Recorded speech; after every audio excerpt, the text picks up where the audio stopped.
Mon âme bénit le Seigneur. Oh, mon esprit magnifie son nom.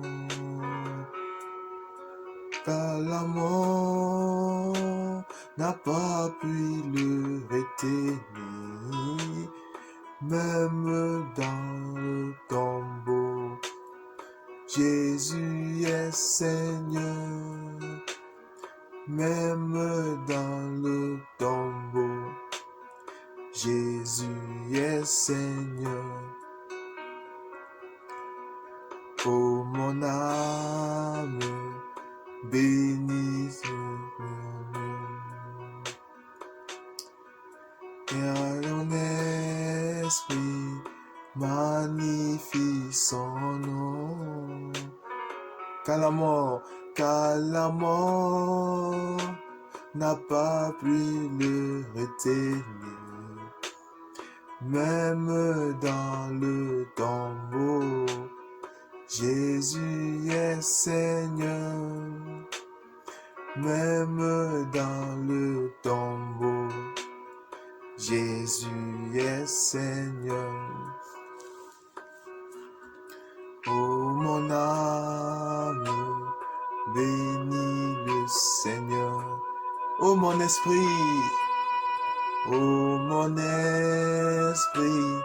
magnifie son nom. Car la mort n'a pas pu le retenir, même dans le tombeau. Jésus est Seigneur, même dans le tombeau. Jésus est Seigneur.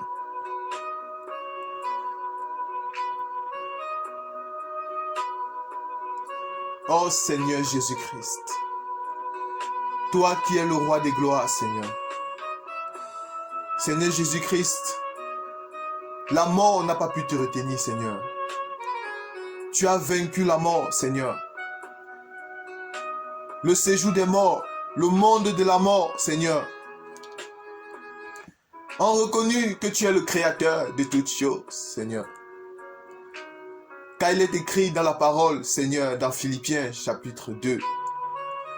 C'est pourquoi Dieu t'a souverainement, toi qui es venu, Seigneur, tu t'es dépouillé, tu es entré dans le monde, tu as pris un corps, Seigneur. Tu es venu dans ce monde pour sauver ceux qui étaient perdus, Seigneur. Tu n'as pas cherché être égal à ta position originale, Seigneur. Mais tu as pris la faiblesse, Seigneur. Tu es venu semblable à un être, à un homme. Emmanuel, Dieu parmi nous, Seigneur. Parce que tu as voulu nous donner la rédemption, Seigneur. Tu as voulu, Seigneur, nous ramener dans ton royaume, Seigneur. La parole déclare, qui est l'homme pour que tu te souviennes de lui, Seigneur. Les anges ont péché dans le ciel, tu les as bannis. Mais lorsque l'homme a chuté, Seigneur, tu as tant aimé le monde, afin que tu t'es dépouillé, Seigneur. Tu as donné ta personne, Papa, pour notre rachat, Seigneur. La Bible déclare, devant toi, tout genou fléchit, Seigneur Jésus. Tout genou fléchit, Père. Tout genou fléchit devant toi, Christ Jésus. C'est pour ça, Seigneur Jésus, nous avons l'assurance en ton nom, Papa. Nous avons l'assurance que rien ne peut nous arriver, Christ Jésus. Parce que nous savons en qui nous croyons, Seigneur. Nous savons en qui nous avons donné notre vie. Nous savons que notre foi n'est pas vaine, Seigneur. Parce que, Seigneur Jésus, c'est toi qui es le créateur de toutes choses, Papa. Car il est écrit en Colossiens, chapitre 2, que toutes choses, Papa, ont été créées pour toi, en toi et par toi, Seigneur. C'est pour ça, Seigneur Jésus-Christ, nous sommes tes brebis, Seigneur. Nous sommes tes enfants. Nous sommes ceux qui avons cru en toi, Seigneur. Nous sommes ceux qui marchons sur le chemin que tu as tracé pour nous, Seigneur. Nous sommes ceux qui espérons en toi, Christ Jésus.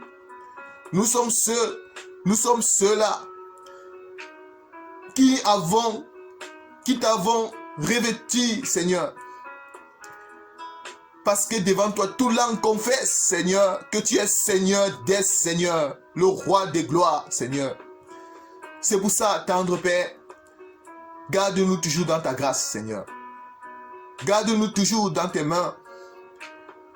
Parce que nous savons que par nous-mêmes, nous ne pouvons rien faire. Nous savons que nous appuyons sur toi, Seigneur Jésus-Christ. Nous marchons sur le chemin que tu nous as donné, Seigneur. C'est pour ça, quelles que soient les embûches, Seigneur Jésus, nous savons que tu nous prendras toujours dans tes mains, Seigneur. Quelles que soient les épreuves que nous allons rencontrer, Seigneur Jésus-Christ, tu serais toujours fidèle, Papa Yahweh, au rendez-vous pour nous garder, Seigneur. Merci, Seigneur Jésus, pour la vie que tu nous donnes, Seigneur. Merci pour la grâce que nous t'adorions, Seigneur, parce que t'adorer, Seigneur Jésus, c'est une grâce. Parce que nous t'adorons, Seigneur. Tu es notre Dieu. Nous t'adorons. Nous t'adorons, Seigneur Jésus-Christ. Merci, Seigneur Jésus-Christ, parce que c'est une grâce d'être appelé ton enfant, Seigneur. Tu dis dans la parole dans Jean, Seigneur, Jean 10, que tes brebis attendent ta voix et te suivent. Oui, Seigneur Jésus, nous sommes tes brebis, Seigneur. Nous ne pouvons que te suivre, Seigneur. Nous ne pouvons pas suivre un autre maître. Nous ne pouvons pas suivre une autre créature, si ce n'est que toi, le Créateur, Christ Jésus. C'est pour ça, Papa, garde-nous dans tes mains, Seigneur. Fortifie tous mes frères et sœurs, Seigneur. Veille sur nous, Christ Jésus.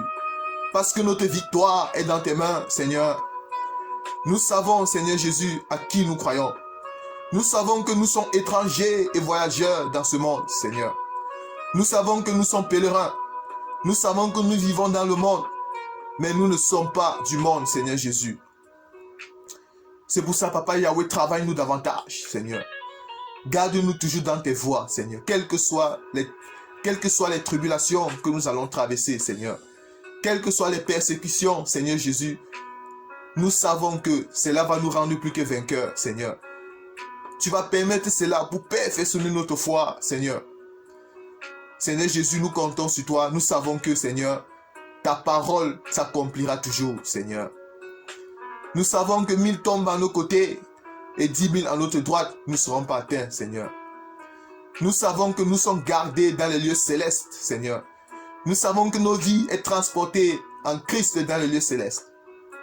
Et notre vie est cachée dans tes mains, Seigneur. Merci, Seigneur Jésus, et que toute la gloire te revienne. Bénis tous mes bien-aimés dans le monde, Seigneur, qui évoquent ton nom, Seigneur, en quel que soit le lieu où ils se trouvent, Seigneur. Seigneur Jésus, nous croyons que lorsque l'extrémité de la terre sera atteinte, lorsque l'évangile, Seigneur, sera prêché dans l'extrémité de la terre, le dernier élu que tu as prédestiné avant la fondation du monde doit entendre cet évangile, Seigneur. Cet évangile qui nous amène au rassemblement, Seigneur. Cet évangile, Papa Yahweh, qui est basé sur Christ, sur l'agneau qui a été immolé. C'est cet agneau qui a été immolé. Et nous sommes tombés sur ça et nous avons mangé cet agneau, Seigneur. Et nous continuons à le manger. Parce que Christ Jésus, c'est lui le pain de la vie, Seigneur. Jésus. Nous allons manger ce pain, Seigneur. Nous allons continuer à demeurer dans ce pain, Seigneur. Seigneur Jésus, tout ce que nous voulons, c'est toi, Seigneur. Nous ne voulons pas la gloire de qui que ce soit, Seigneur. Tout ce que nous voulons, Papa Yahweh, c'est être à tes pieds, t'adorer, Seigneur. C'est tout ce qui compte, Seigneur. Nous présentons, nous disons au monde, Seigneur Jésus, que c'est toi seul le Sauveur, que sans toi, il n'y a pas de salut, Seigneur. Merci, Seigneur Jésus. Merci pour tout ce que tu fais, Papa. Bénis tous ceux qui sont dans le monde, qui croient en toi, Seigneur. Et révèle-toi à ceux qui sont encore voilés, Seigneur.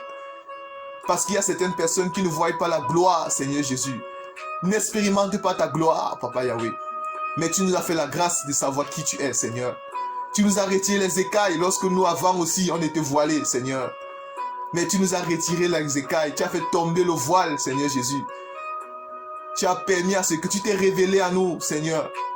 Et nous croyons, Papa, que tu vas te révéler aussi à tes enfants, Papa, qui sont encore perdus, Seigneur. Merci, Jésus-Christ. Au nom de ta grandeur et de ta toute-puissance, nous t'avons ainsi prié. Amen. Bien-aimés dans le Seigneur, j'espère que vous allez tous bien. Ça avait une joie pour moi de partager la parole aujourd'hui. Nous avons commencé déjà une série d'enseignements qui portait sur l'enlèvement de l'Église. La fois dernière, on avait parlé, le grand thème c'était l'enlèvement. Et le sous-thème de la fois dernière, c'était Pierre qui devait jeter le filet du côté droit de la barque, bien aimé. Et on avait expliqué cela. On avait essayé de comprendre les profondeurs de cette écriture, bien aimé. On avait dit que lorsque Pierre qui jetait le filet dans la mer, au côté droit, dans la mer, et que Pierre tirait le filet, c'était l'enlèvement de l'Église, bien aimé. Également, on avait dit que Pierre qui jetait le filet, qui travaillait toute la nuit, mais n'avait pas attrapé de poisson. On avait dit que dans la révélation, on avait défini c'était quoi, à la lumière des Écritures. On avait vu pourquoi, c'était quoi la nuit. Et on avait dit que la nuit, c'était un moment où il n'y avait pas de lumière. C'était un moment où il y avait la famine. C'est-à-dire, il n'y avait pas la parole, bien aimé. Mais le matin arrivé, lorsque notre Seigneur, notre roi de gloire, Christ Jésus, était sur le rivage, il avait demandé à Pierre, Pierre, jette le filet du côté droit. Ah, nous avons compris que quand l'arrivée de la lumière, quand la lumière est arrivée, parce que la parole de Dieu nous dit dans Jean chapitre 8, que Jésus est la lumière du monde. Celui qui marche sur le Seigneur ne marchera pas dans les ténèbres. Bon, nous avons compris que Christ Jésus, c'était lui la lumière. La lumière était arrivée. Cette lumière, on avait dit que cette lumière avait frappé les eaux, bien aimés. C'est cette lumière, quand cette lumière a frappé les eaux, pourquoi nous n'avons pas créé, si nous allons dans Genèse chapitre 1er, on avait vu que Dieu il y avait une étendue, quand la lumière avait quitté Dieu, cette lumière était allée frapper les eaux. Pourquoi? Parce que ça cherchait un peuple. Ça ne cherchait pas tous les peuples, mais ça cherchait Adam, bien aimé. Et cette lumière avait séparé les eaux, avait coupé les eaux, bien aimé. Parce qu'il y avait une étendue qui était là. Il y avait une partie d'eau qui était au-dessus de l'étendue. Il y avait une partie d'eau qui était en dessous de l'étendue. On avait vu ça dans Genèse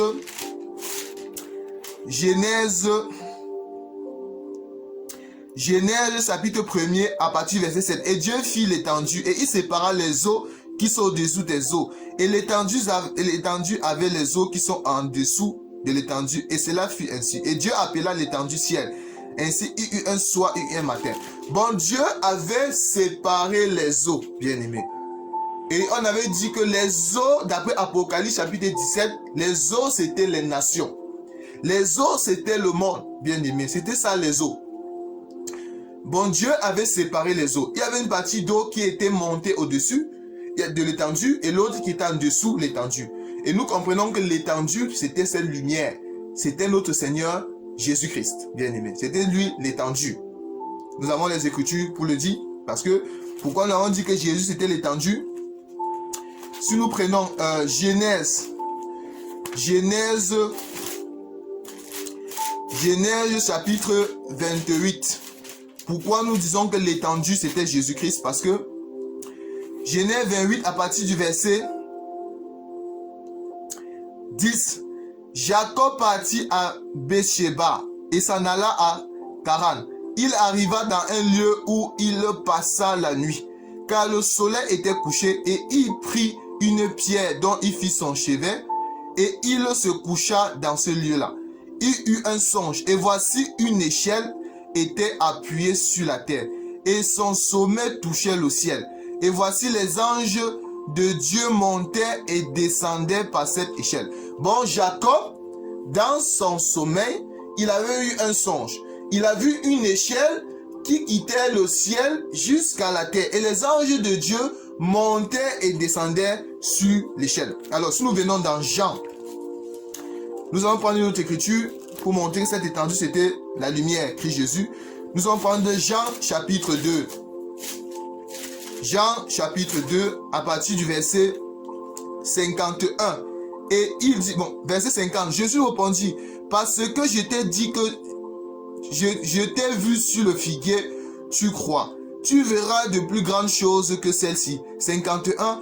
Et il lui dit, en vérité, vous verrez désormais le ciel ouvert et les anges de Dieu monter et descendre sur le Fils de l'homme.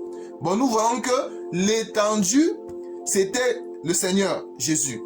Bon, cette lumière-là, c'était le Seigneur Jésus. Quand cette lumière était venue sur le rivage, cette lumière avait frappé les eaux. C'est cette lumière, nous voyons le côté droit et le côté gauche. Parce que la barque, si nous avons dans la révélation, on pourrait aussi voir que la barque là, qui avait séparé le côté droit et le côté gauche, bien aimé, ça pourrait aussi être cette étendue-là. Parce que nous voyons que quand la lumière allait frapper les eaux, la lumière a attiré les poissons seulement du côté droit de la barque. La lumière n'a pas attiré tous les poissons de la mer. La lumière, parce que nous avons également dit, Pierre, dans Luc chapitre 5, on a aussi vu que Pierre qui jette le filet dans la mer, ça ne peut être que sur la parole du Seigneur. Pierre dit que sur ta parole, alors je jetterai le filet, bien aimé. Et quand Pierre a jeté le filet du côté droit, on s'est rendu compte que Pierre a attrapé une grande quantité de poissons. Et on avait dit que les poissons, bien aimés, d'après Matthieu chapitre 4, Matthieu chapitre 4, on avait dit cela, Matthieu chapitre 4, à partir du verset 18. Comme il marchait le long de la mer de Galilée, il vit deux frères, Simon appelé Pierre et André son frère, qui jetaient leur filet dans la mer, car ils étaient pêcheurs. Il leur dit, suivez-moi, je vous ferai pêcheurs d'hommes, bien aimés. Bon, on avait dit dans l'enseignement précédent que les poissons, c'était les hommes. Ces poissons, ça représentait tout un peuple qui avait été élu avant la fondation du monde. Parce que quand la parole est entrée dans les eaux, la lumière avait frappé les eaux. La lumière n'a pas attiré tous les poissons de la mer, non. Mais la lumière a attiré les poissons seulement du côté droit. Parce que le côté droit, on avait dit que c'était la puissance. C'est là où il y a le royaume, l'autorité, il y a la gloire, bien aimé. Et on avait également dit que lorsqu'on parlait du filet, le filet d'après l'écriture de Matthieu chapitre 13 à partir du verset 47, on avait dit que le filet, ça représentait quoi? Le royaume, bien aimé. Donc quand les poissons entrent dans le filet de Pierre et que Pierre tire le filet, bien aimé, nous comprenons que c'est l'enlèvement de l'église, bien aimé. Bon, là c'est l'enseignement qu'on avait fait la fois dernière, nous allons essayer de résumer cela vite fait. Alors aujourd'hui, nous allons continuer notre enseignement sur l'enlèvement de l'église. Le deuxième sous-thème d'aujourd'hui, ça va porter sur les 10 vierges, bien aimé. Nous allons parler des 10 vierges. Nous allons parler des 10 vierges, bien aimés. Alors, vous savez, les 10 vierges, c'est la réalité de l'église en ce temps de la fin, bien aimés. Nous allons aller, notre texte de base d'aujourd'hui, ça va porter sur Matthieu chapitre 25. Matthieu chapitre 25. Alors, qu'est-ce qu'il est dit dans Matthieu chapitre 25? Il est dit, le royaume des cieux sera semblable à 10 vierges, qui, ayant pris leur lampe, allaient à la rencontre de l'époux. 5 d'entre elles étaient folles et 5 sages. Les folles, en prenant leur lampe, ne prirent point d'huile avec elles, mais les sages prirent avec leur lampe, mais les sages prirent avec leur lampe de l'huile dans des vases. Comme l'époux tardait, tous s'assoupirent et s'endormirent. Au milieu de la nuit, on cria, voici l'époux, allez à sa rencontre. Alors tous ces vierges se réveillèrent et préparèrent leur lampe. Les folles dirent aux sages, donnez-nous de votre huile, car nos lampes s'éteignent. Les sages répondirent, non, il n'y en a pas assez pour nous et pour vous. Allez plutôt chez ceux qui en vendent et achetez-en pour vous. Pendant qu'elle allait en acheter, l'époux arriva. Celle qui était prête à entrer avec lui dans la salle des noces et la porte fut fermée. Plus tard, les autres vierges vinrent et dirent, Seigneur, Seigneur, ouvre-nous. Mais il répondit, je vous dis en vérité, je ne vous connais pas. Veillez donc, puisque vous ne savez ni le jour ni l'heure, bien-aimés.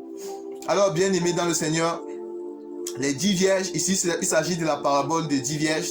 C'est ce passage que nous allons exploiter aujourd'hui. Nous allons creuser par la vertu du Saint-Esprit qui va nous enseigner, bien-aimés, pour comprendre beaucoup de choses là. Parce que lorsqu'on parle des 10 vierges, les 10 vierges ici, ça ne veut pas dire que c'est 1 jusqu'à 10. Les 10 vierges ici, c'est en d'autres termes, c'est la réalité de l'église. C'est l'église, bien-aimé. Parce que dans l'église, parce que en l'enlèvement, il y a ce qu'on appelle les vierges sages et les vierges folles. Les vierges sages, il y a une particularité de ces deux catégories. Les vierges, il y aura une différence entre les deux, entre les vierges sages et les vierges folles. Parce que nous allons comprendre que les vierges sages, ce sont ceux qui vont aller en l'enlèvement. Mais les vierges folles vont rater l'enlèvement, bien aimé. Ils vont rater l'enlèvement. Bon, nous allons essayer de comprendre pourquoi c'est là. Pourquoi est-ce que, qu'est-ce qui va permettre à la vierge sage de aller à l'enlèvement? Qu'est-ce qui va permettre à la vierge folle de rater l'enlèvement, bien aimé? Déjà, on nous parle ici, lorsqu'on nous dit cela, que le royaume des cieux sera semblable à 10 vierges ayant pris leur lampe, allaient à la rencontre de l'époux, bien aimé.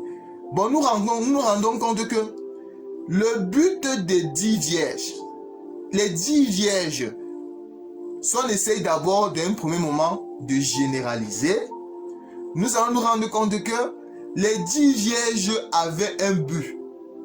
Ils avaient un but.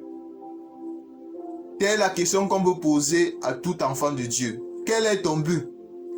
Quel est ton but en ce temps de la fin? Dans ces derniers jours où nous vivons.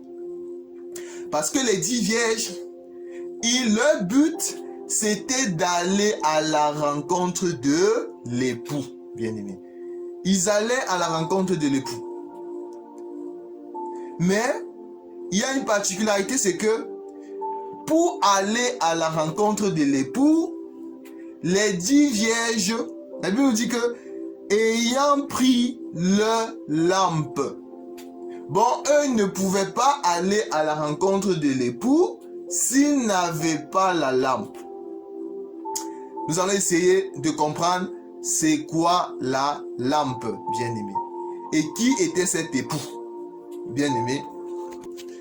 Alors nous allons aller dans la parole pour comprendre qui était cet époux. C'était qui l'époux? Alors nous allons venir dans la parole, nous allons prendre 2 Corinthiens.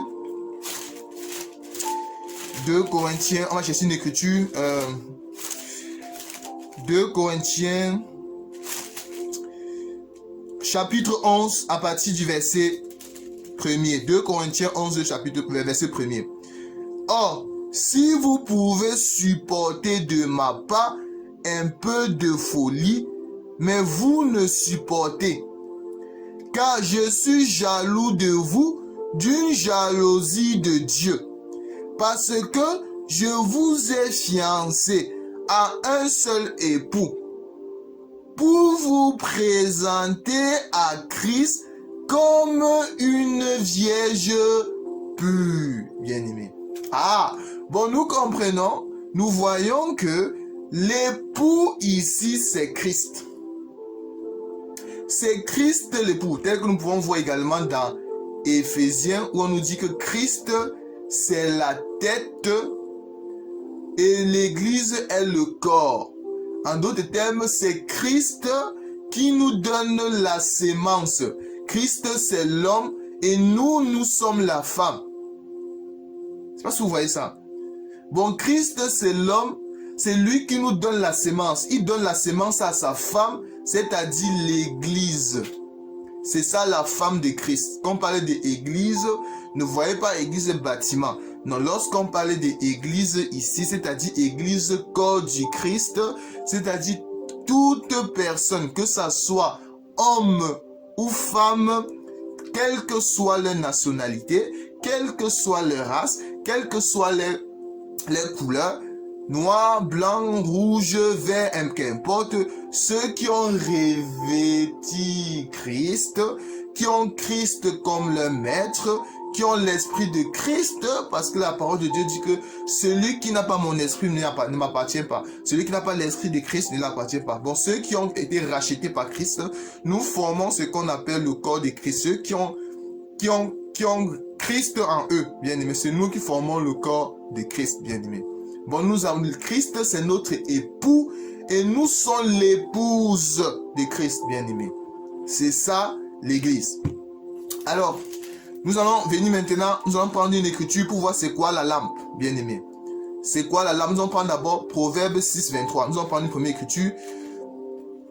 Nous allons prendre Proverbe. On va prendre le livre de Proverbe. Proverbe 6. Proverbe 6, 23. Proverbe 6. Proverbe 6, 23. Je vais prendre ça dans une autre version. Proverbe 6, 23.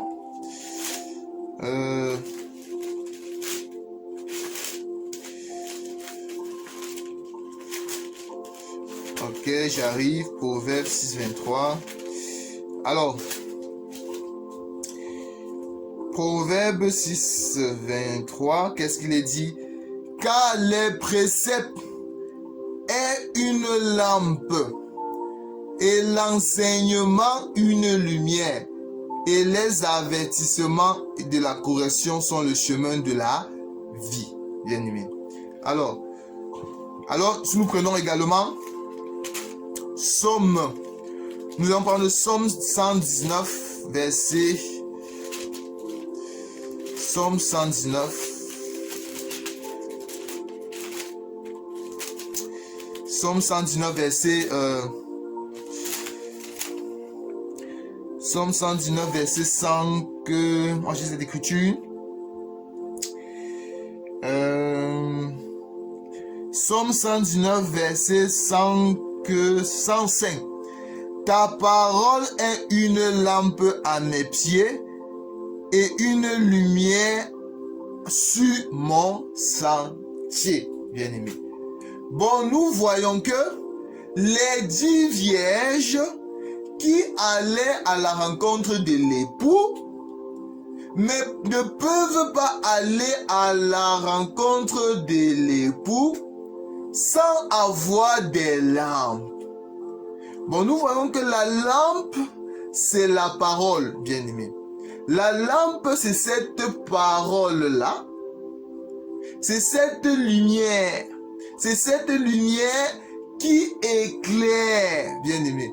C'est cette lumière qui permet à ce que les 10 vierges puissent aller à la rencontre de l'époux. Alors nous retournons dans notre passage de base, Matthieu chapitre 25. Alors, nous prenons le verset 3. Les folles, en prenant leur lampe, ne prirent point d'huile avec elle. Mais les sages prirent avec leur lampe de l'huile dans des vases, bien aimés. Parce qu'il y a une chose qu'il ne faut pas oublier, c'est que ça soit les sages, les vierges sages, que ça soit les vierges folles, ils avaient la parole. Ils avaient la lampe. Ils avaient la lampe. La Bible ne nous dit pas qu'ils n'avaient pas de lampe.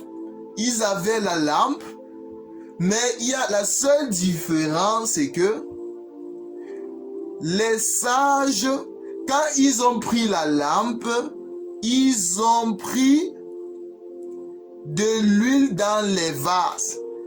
Les sages prirent avec leur lampe de l'huile dans des vases. Mais les folles, en prenant les lampes, ne prirent point de l'huile avec elles. Vous voyez la différence entre les deux? Ça, c'est la réalité de l'église. On y arrive. Bon, nous voyons que les sages, ils ont pris la lampe, c'est bien, pour aller à la rencontre de l'époux. Ils ont pris la lampe et ils ont pris de l'huile en réserve. Mais les folles, quand ils ont pris la lampe, ils n'ont pas pris de réserve.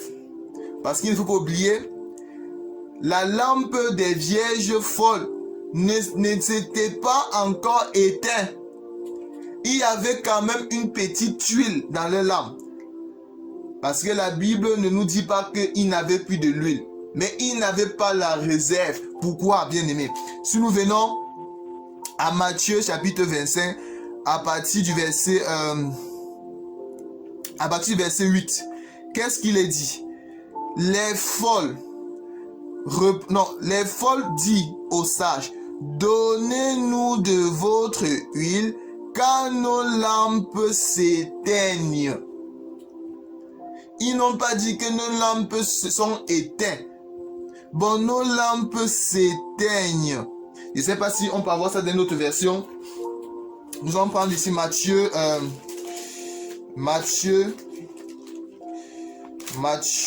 chapitre 25. Alors, à partir du verset 8. Les folles disent aux sages, donnez-nous de votre huile. Ici là, nos lampes s'éteignent. Vous voyez? Bon, nous voyons que la lampe des vierges folles, il y avait encore un peu d'huile. Mais la seule différence, c'est qu'ils n'ont pas fait la réserve d'huile, bien aimé. Alors, nous allons essayer de comprendre c'est quoi l'huile, bien aimé. Nous allons venir dans Juge. Nous allons venir dans Juge. Juge chapitre. Alors, Juge chapitre 9. À partir du verset 9. Juge 9, 9. Mais l'olivier. Donc, commençons à partir du verset 8. Les arbres partirent pour aller oindre un roi et le mettre à leur tête. Il dit à l'olivier, règne sur nous. Bon, ce sont les arbres qui partent pour oindre un roi. Nous allons comprendre ici là que les arbres ne voyaient pas arbre comme un végétal. Non, ne voyaient pas arbre comme arbre dans la nature. Ce sont les langages de la parole, bien aimé. Les arbres ici, c'est un peuple, bien aimé. Les arbres partirent pour oindre un roi et le mettre à leur tête. Il dit à l'olivier, règne sur nous.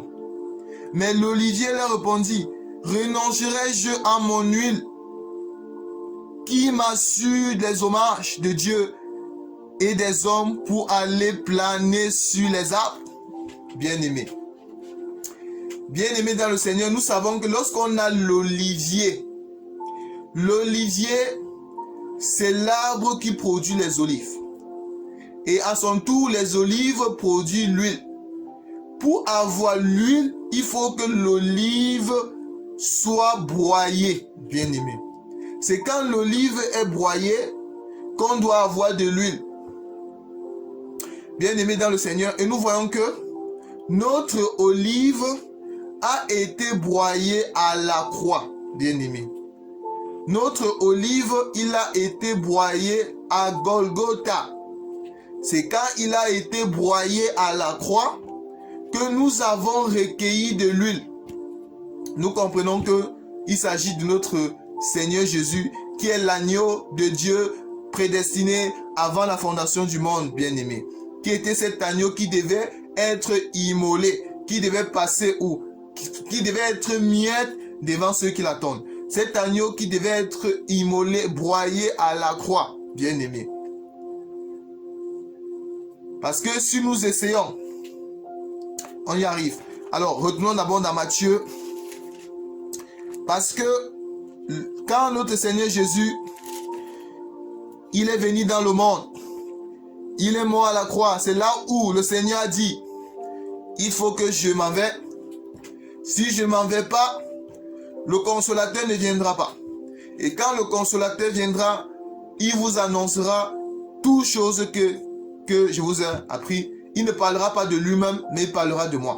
Bon, nous comprenons que le consolateur, c'était le Saint-Esprit, bien-aimé.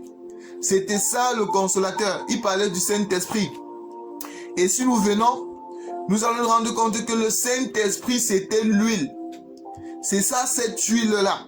C'est ça l'huile, bien-aimé. L'huile, c'est le Saint-Esprit. Et si nous venons même dans Éphésiens, chapitre 1er, à partir du verset 13. En lui, vous aussi, c'est-à-dire en Jésus, après avoir entendu la parole de la vérité, l'évangile de votre salut, en lui vous avez cru et vous avez été scellés du Saint-Esprit qui avait été promis, bien-aimés, lesquels est un gage de votre héritage pour la rédemption de ceux que Dieu s'est acquise à la louange de sa gloire. Bon, nous sommes scellés. Donc nous voyons que l'huile, c'est le Saint-Esprit. C'est ça l'huile, bien-aimé. Bon, nous voyons que l'huile, lorsque notre olive a été broyée à la croix, nous avons pris de l'huile.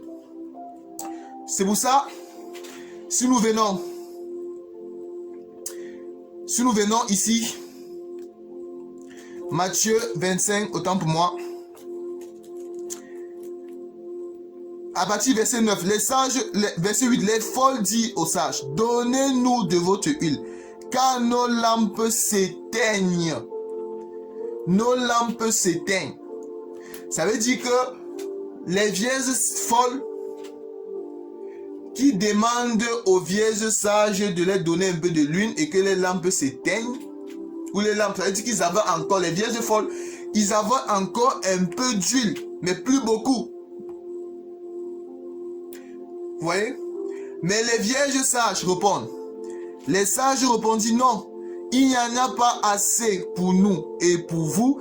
Allez plutôt chez ceux qui en vendent et achetez-en pour vous. Les sages répondirent non, il n'y en aura pas assez pour nous et pour vous. Allez plutôt chez ceux qui en vendent et achetez-en pour vous, bien-aimés.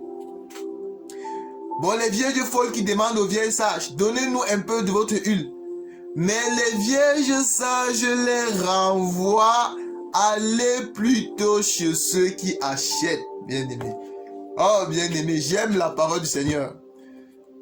Bien-aimés, cette écriture, pour comprendre cette écriture, bien-aimés, il faut s'aider de quelque part. Il faut avoir l'éclairage. Il faut s'en essayer d'aller dans le tabernacle, bien-aimé. On doit aller dans le tabernacle pour comprendre cette écriture. Il est vrai, on peut le comprendre d'une autre façon, mais moi, je vais aller dans le tabernacle pour comprendre pourquoi est-ce que les vierges folles vont rentrer. Où vont-ils rentrer pour aller acheter de l'huile, bien-aimé? C'est la question qu'on peut poser. Les vierges folles vont aller où acheter de l'huile? Où vont-ils aller acheter de l'huile? Dans le tabernacle qui était divisé en 3 parties, voire même le temple, il y avait le Saint des Saints, il y avait le lieu saint, il y avait le parvis. Dans le lieu saint, parce que notre Seigneur Jésus a quitté, c'est-à-dire notre olive, il a quitté le lieu très saint pour venir dans le parvis. Parce que c'est dans le parvis que l'olive a été broyée. On ne peut pas broyer l'olive dans le lieu saint ou bien dans le lieu très saint. mais l'olive va être broyée dans le parvis. Pourquoi? Parce que dans le parvis, il y a ce qu'on appelle l'autel d'airain. Tous les matériaux qui étaient dans le parvis, c'était en airain. Ça résiste au feu. Dans le parvis, c'est là où l'olive a été broyée. Notre Seigneur Jésus, le Christ, il a pris un corps pour venir couler le sang. Il a pris un corps pour entrer dans le monde. Parce que c'est dans le parvis que Jésus est mort. C'est-à-dire Égypte. Jésus, il est mort hors du camp. Il est mort dans le monde, c'est-à-dire dans le parvis. C'est dans le parvis que l'olive a été broyée. Et quand l'olive a été broyée, nous avons recueilli l'huile. C'est-à-dire le Saint-Esprit, bien aimé. Et lorsqu'on a pris l'huile, c'est pour ça l'église n'est plus dans le parvis. Ah, j'aime ça, bien aimé.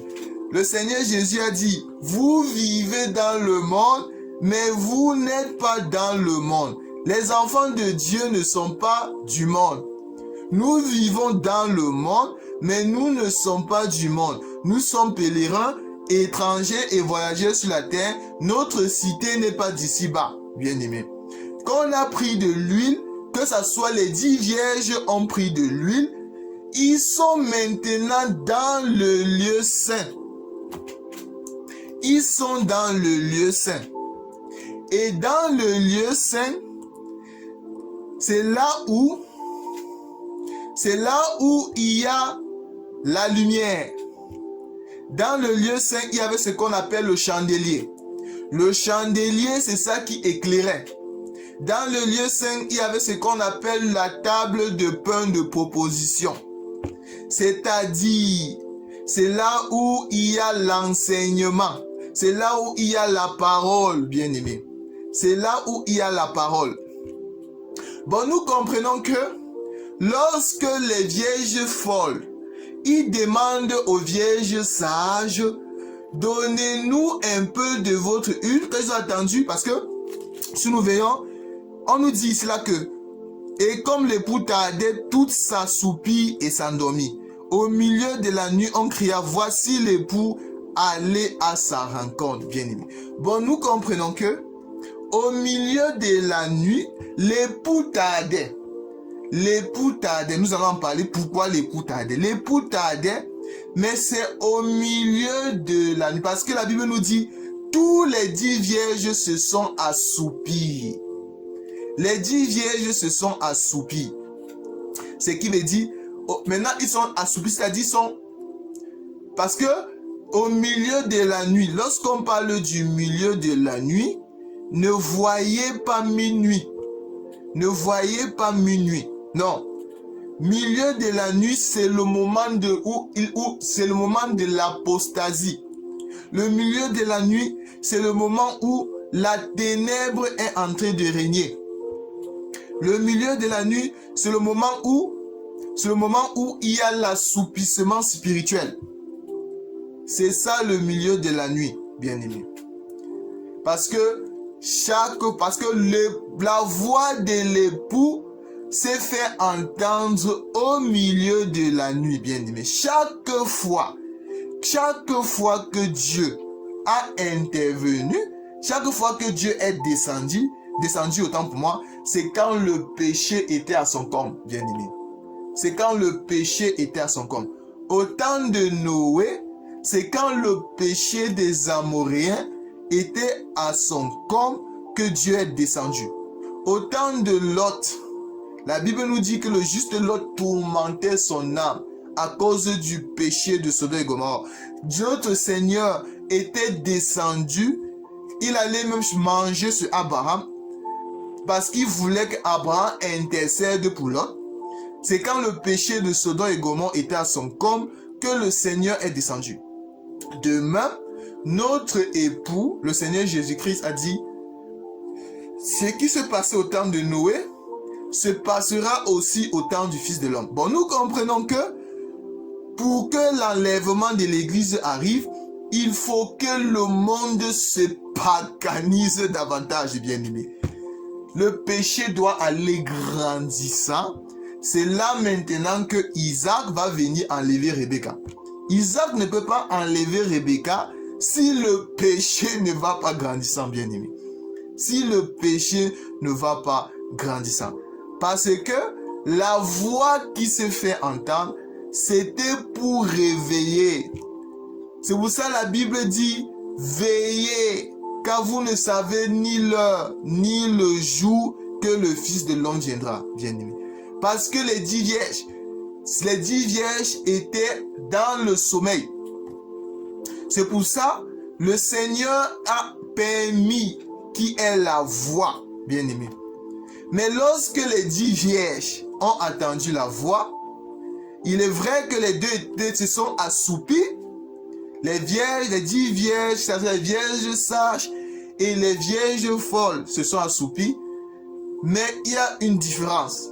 C'est que les vierges sages avaient de l'huile en réserve, mais les vierges folles, oh là là, n'avaient pas de l'huile en réserve.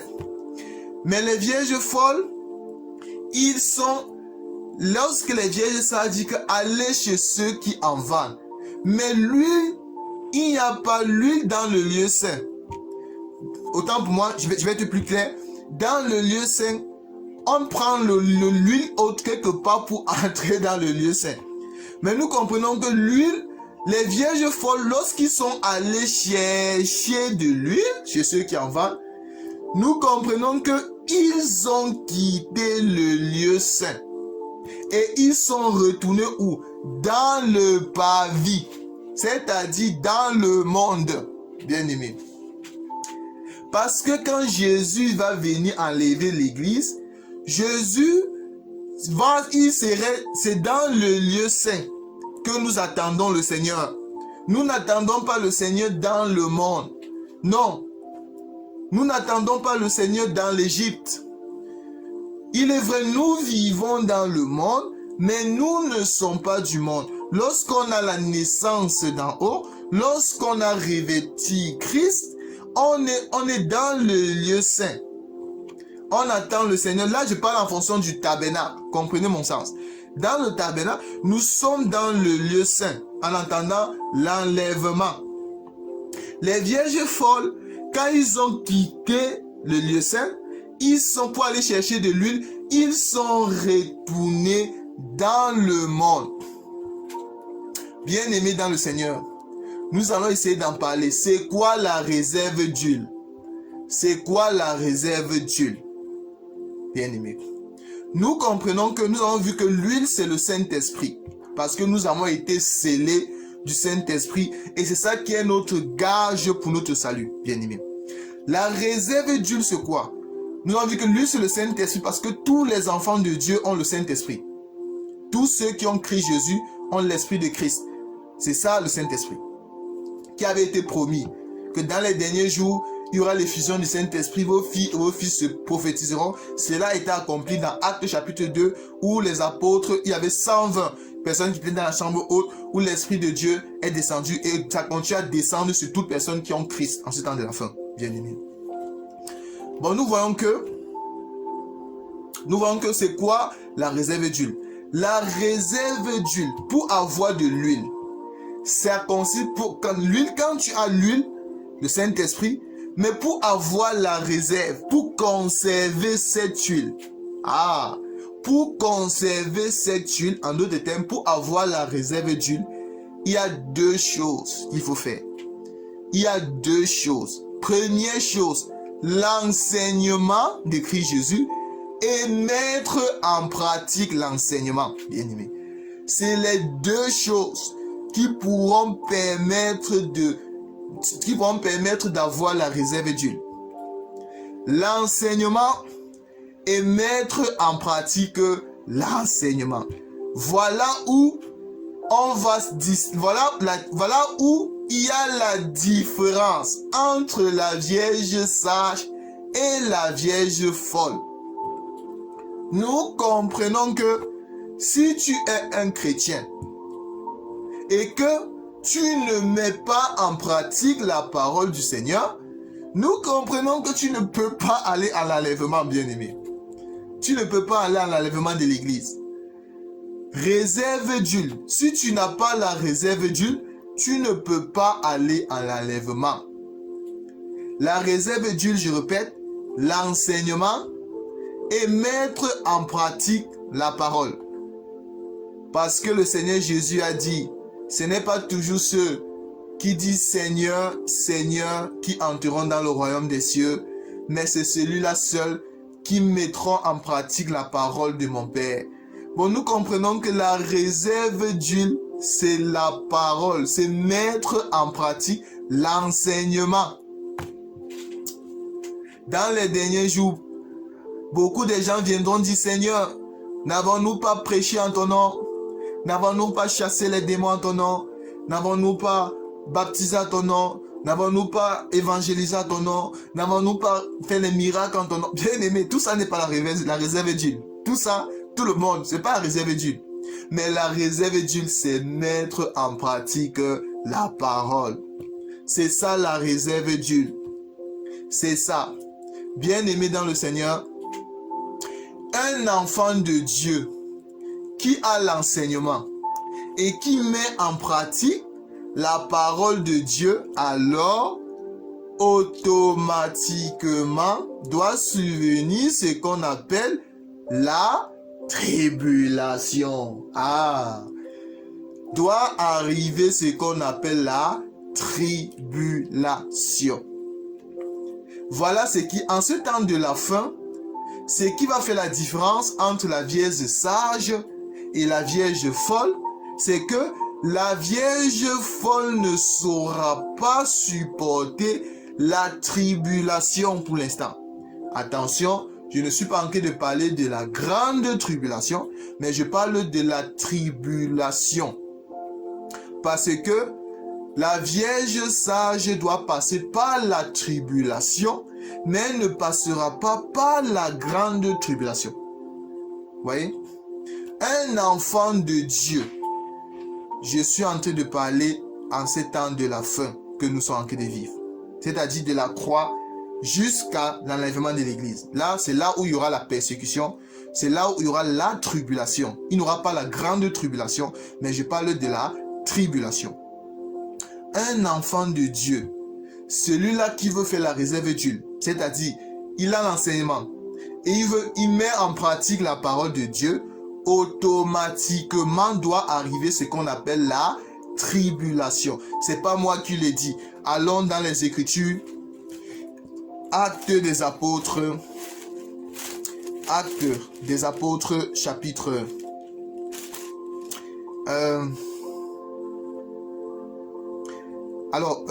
Actes des Apôtres.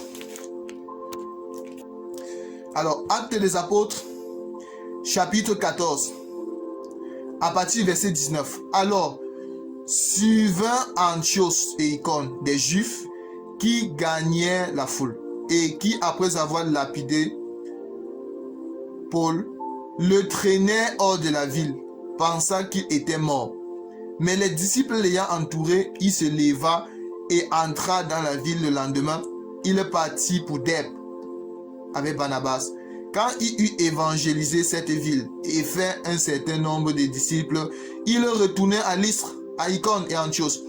22. Fortifiant l'esprit des disciples, les exhortant à persévérer dans la foi et disant que c'est pas beaucoup de tribulations qu'il nous faut entrer dans le royaume de Dieu. Bien-aimé. C'est pas beaucoup de tribulations qu'il nous faut entrer dans le royaume de Dieu. Nous allons prendre une deuxième écriture qui est dans 2 Timothée chapitre 3, verset 11. 2 Timothée 3, 11. Mes persécutions, mes souffrances, à quelle souffrance n'ai-je pas été exposé à Antioche, à Icône, à Lystre? Quelle persécution n'ai-je pas supporté? Et le Seigneur m'a délivré de toutes. Or, tous ceux qui veulent vivre pieusement en Jésus-Christ seront persécutés, bien-aimés. Bon, la réserve d'huile, c'est l'enseignement, mettre en pratique l'enseignement, et celui qui a l'enseignement et qui met en pratique l'enseignement, automatiquement doit arriver la persécution. Mais, et c'est la paix, Dieu va permettre la persécution. C'est la persécution qui va permettre à ce que la Vierge sage puisse atteindre ce qu'on appelle la maturité. Dieu doit perfectionner sa femme par la persécution. Il doit permettre que nous soyons persécutés pour le nom de Jésus. C'est par ça que nous allons atteindre la maturité. Et lorsque nous allons atteindre la maturité, le Seigneur va nous enlever. Il y aura l'enlèvement de l'église. C'est ça, bien-aimé. Mais par contre, la Vierge folle ne saura pas supporter la persécution en ce temps de la fin. Pourquoi? Parce qu'elle doit encore retourner dans le monde. La Vierge folle, ce sont ceux-là, c'est-à-dire ce sont ces personnes qui se disent chrétiens, mais qui ont un pied dans le monde, ils ont un pied en Jésus. Ça forme ce qu'on appelle l'église de Laodicée. Apocalypse, on va chercher cette écriture. Apocalypse.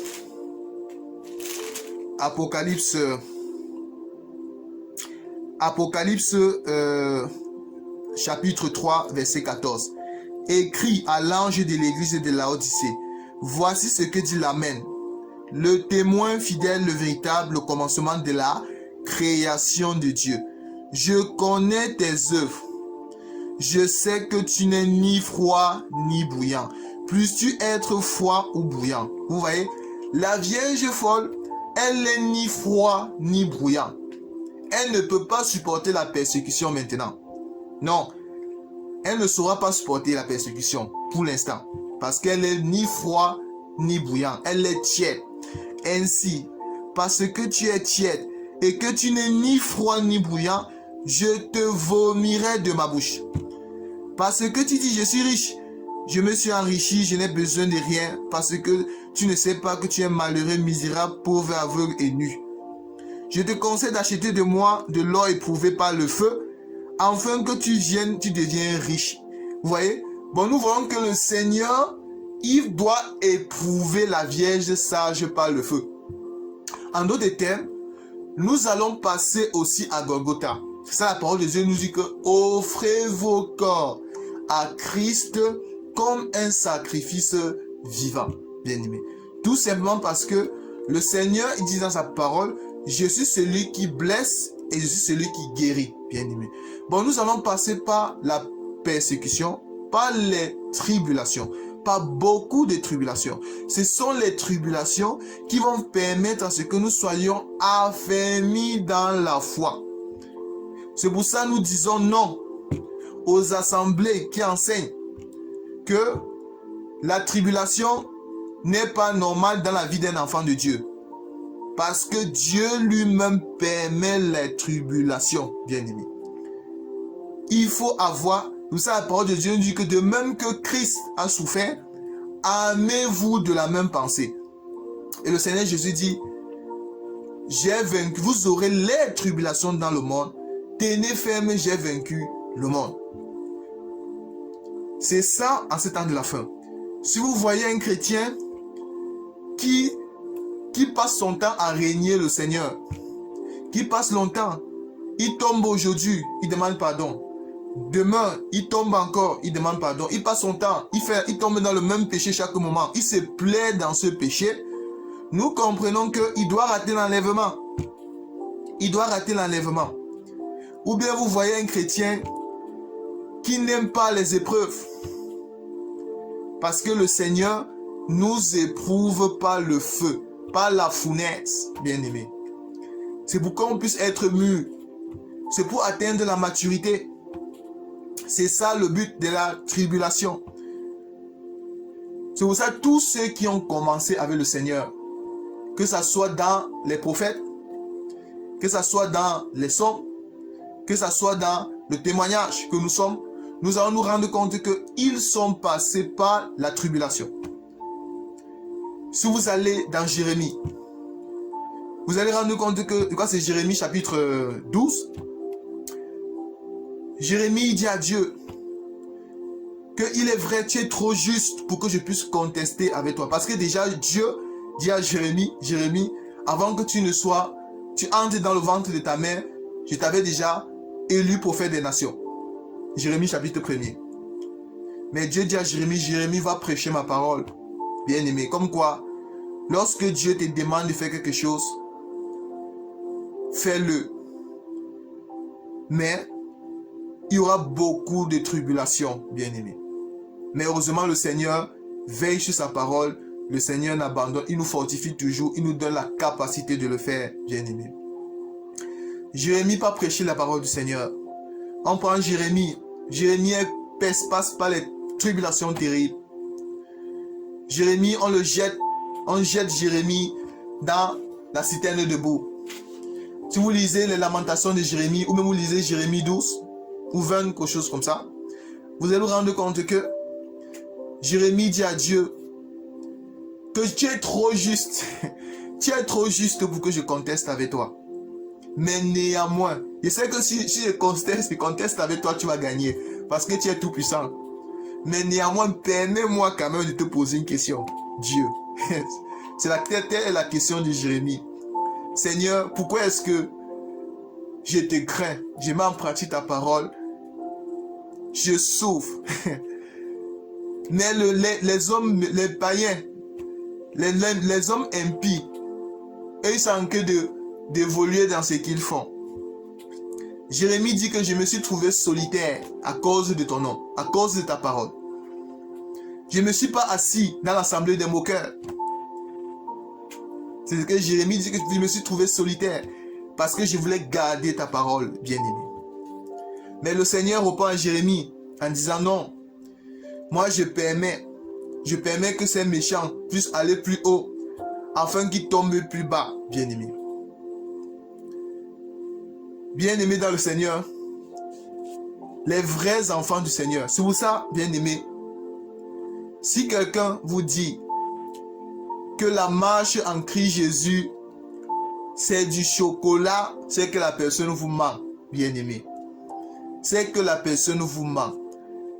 Un vrai enfant de Dieu qui garde les commandements du Seigneur doit passer par les tribulations. Doit passer par les tribulations, bien-aimé. C'est automatique. Mais pas la foi, lorsqu'on demande tout va bien, comment ça va, nous disons tout va bien. Mais heureusement, gloire à Dieu, Christ Jésus, le Seigneur Jésus dit dans sa parole que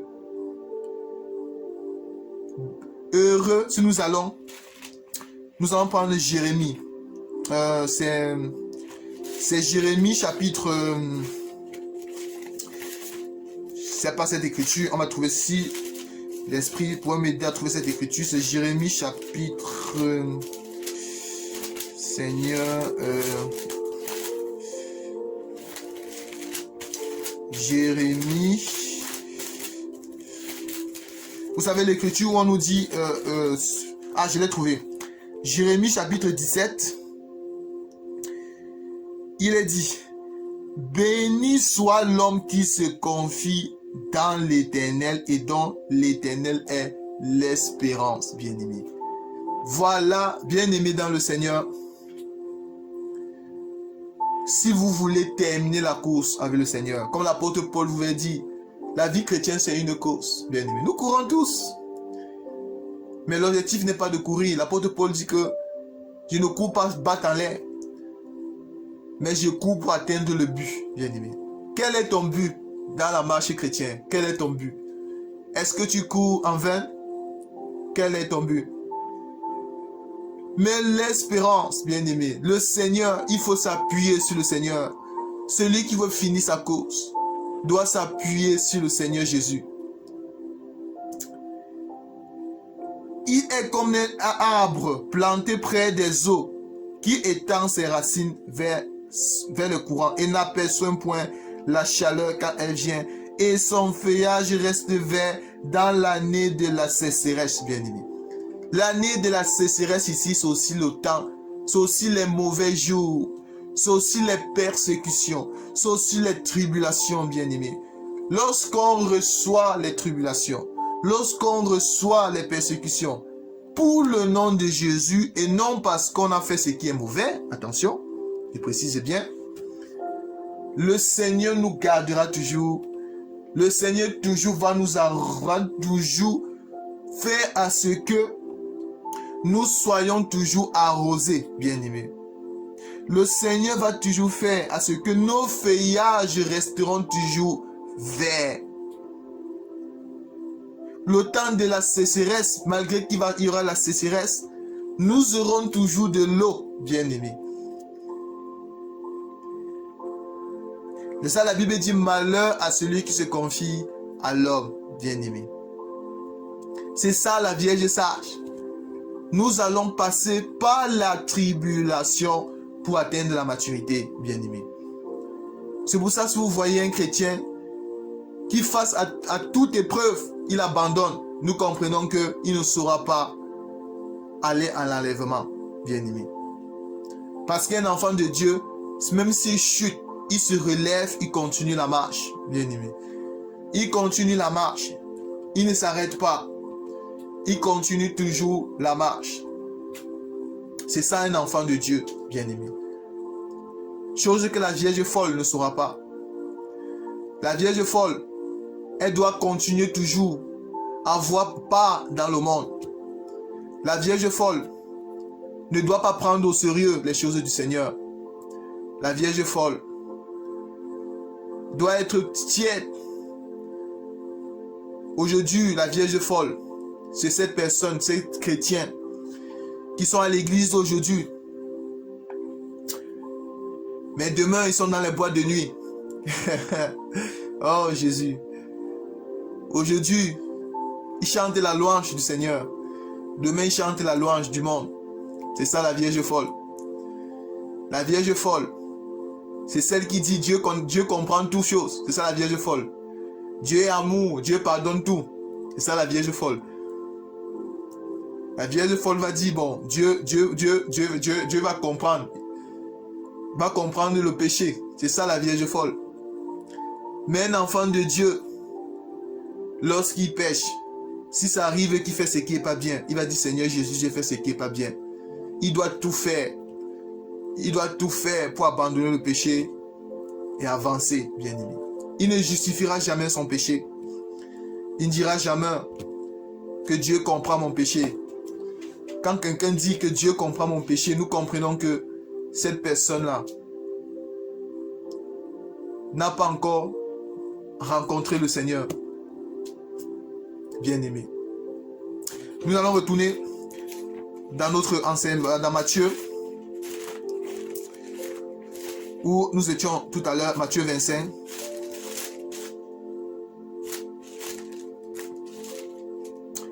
Alors,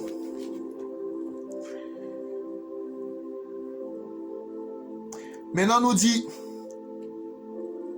verset 10, pendant qu'elle allait en acheter, l'époux arriva, bien-aimé.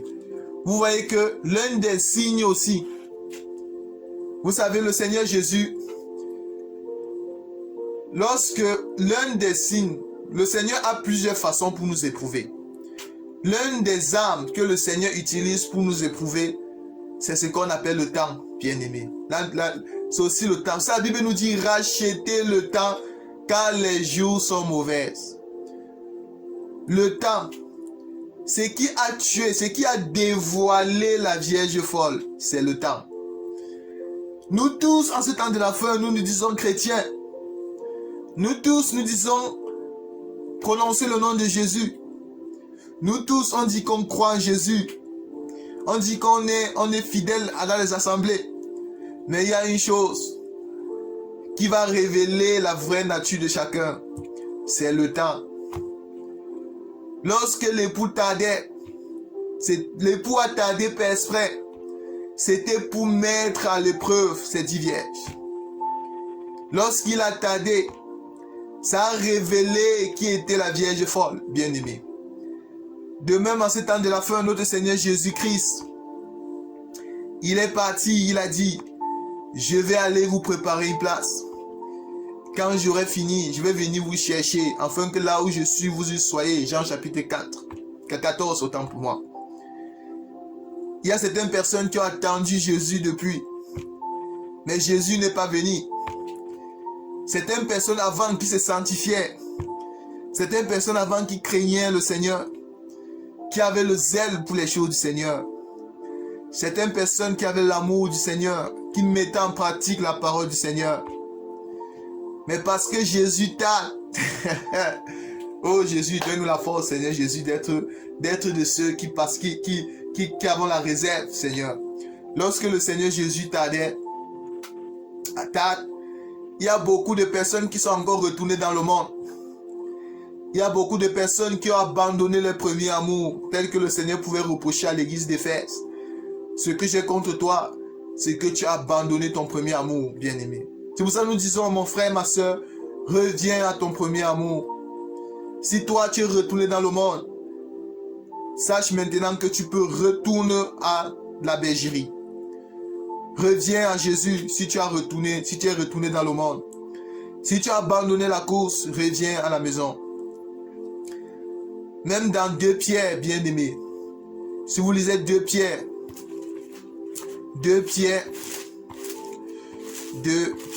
chapitre. Si nous allons... Alors, dans 2 Pierre, chapitre 3, verset 3. Enseignant par vos apôtres, sachant que avant tout, que dans les derniers jours, il viendra les moqueurs avec les railleries, marchant selon les propres convoitises et disant, où est la promesse de son avènement? Vous voyez? Que depuis que les pères sont morts, tout demeure comme dès le commencement de la création.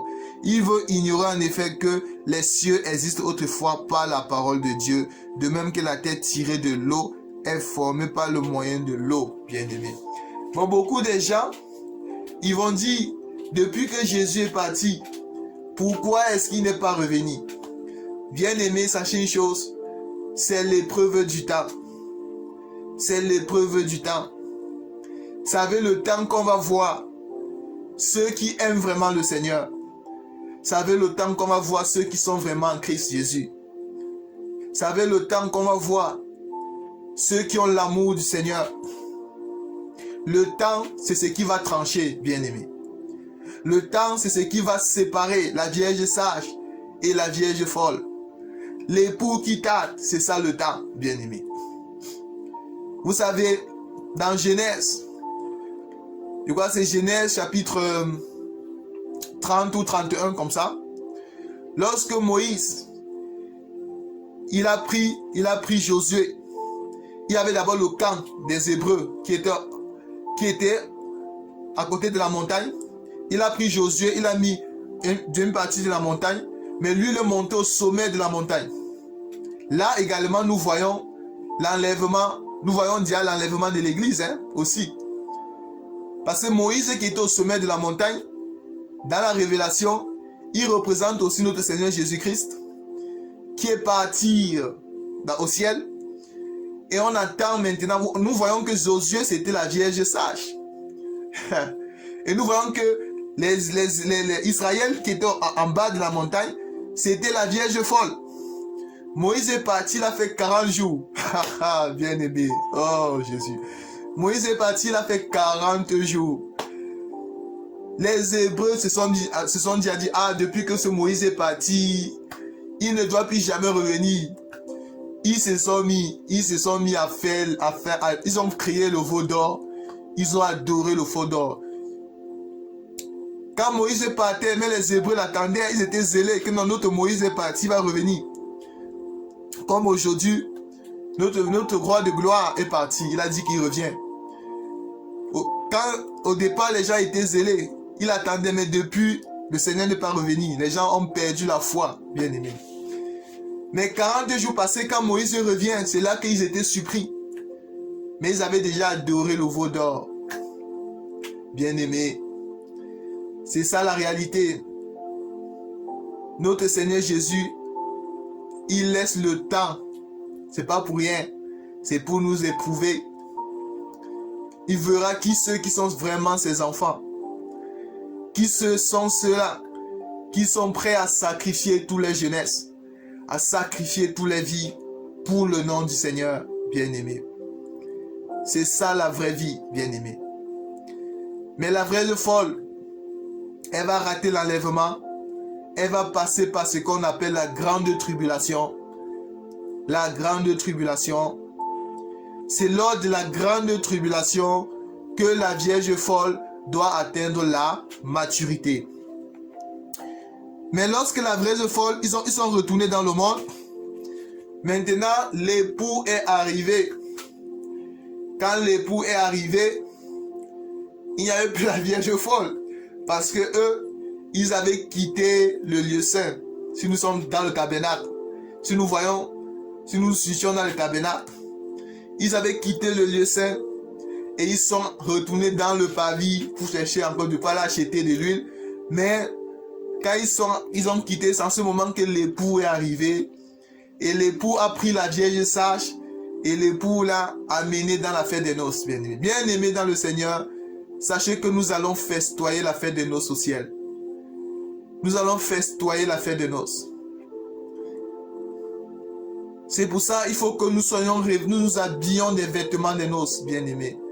Et les vêtements, pour pouvoir participer à la fête des noces, il faut avoir les vêtements. Et ces vêtements, c'est les bonnes œuvres dans le Seigneur. C'est ça les vêtements, bien-aimés. C'est pour ça, mon frère, ma soeur, ne joue pas avec ta vie, ta marche dans le Seigneur. Ne joue pas avec ta marche dans le Seigneur. Abandonne le monde. Abandonne tout ce qui t'empêche de t'attacher avec le Seigneur Jésus. C'est très important. Parce que la vie n'est rien, bien-aimé. Mon bien-aimé dans le Seigneur, es-tu avec Jésus parce que tu l'aimes? Ou suis-tu Jésus juste parce que tu veux que Jésus te donne les choses du monde? Jésus peut te donner toutes les choses du monde, mais ça ne te sauvera pas la vie, bien-aimé. Parce que là, il y a une écriture.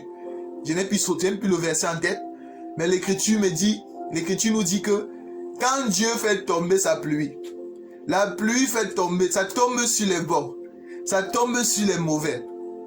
Vous voyez? Mais quand tu reçois la pluie, tu vas penser que tu es béni. mais la pluie là tombe aussi sur les mauvais. Mais nous comprenons que la vraie bénédiction de Dieu, c'est être connu, élu du Seigneur. Parce que la parole de Dieu nous dit, il y a beaucoup d'élus, mais il y a beaucoup d'appelés autant pour moi, mais peu d'élus. Es-tu un élu ou es-tu seulement un appelé? Parce que les appelés, ce n'est pas ce qui manque. Lorsqu'on lance l'appel, tout le monde est au rendez-vous, hein? Mais les élus, ce sont ceux-là qui vont se laisser travailler par le Seigneur en ce temps de la fin. Ce sont ceux-là qui vont se laisser diriger par le Seigneur, qui vont offrir leur corps à Christ comme un sacrifice vivant. C'est ceux qui vont dire, Christ Jésus, nous abandonnons entre tes mains, dirige nos vies comme tu veux, Seigneur. Fais de nous ce que tu veux, Seigneur. Sois au volant le conducteur de notre vie. C'est ça les élus, bien-aimés. Un élu, c'est celui-là, face à l'épreuve, il ne doit pas être là à vouloir, il ne doit pas être là à vouloir insulter le Seigneur comme certaines personnes le font. Il y a certaines personnes qui sont dans les épreuves, ils se mettent à calomnier le nom du Seigneur. Mais un enfant de Dieu, même dans les épreuves, il doit fléchir les genoux et dire, Seigneur Jésus, que ta volonté soit faite, Seigneur. Bénis le Seigneur dans les épreuves, bien-aimés. C'est ça un enfant de Dieu, bien-aimé. Tout enfant de Dieu doit passer par les épreuves. Tout enfant de Dieu. Les épreuves, ça peut être physique. La tribulation peut être physique, spirituelle, plusieurs formes, bien-aimé. C'est ça un enfant de Dieu. C'est ça un élu. Un élu, c'est celui qui va dire, Jésus, travaille-moi.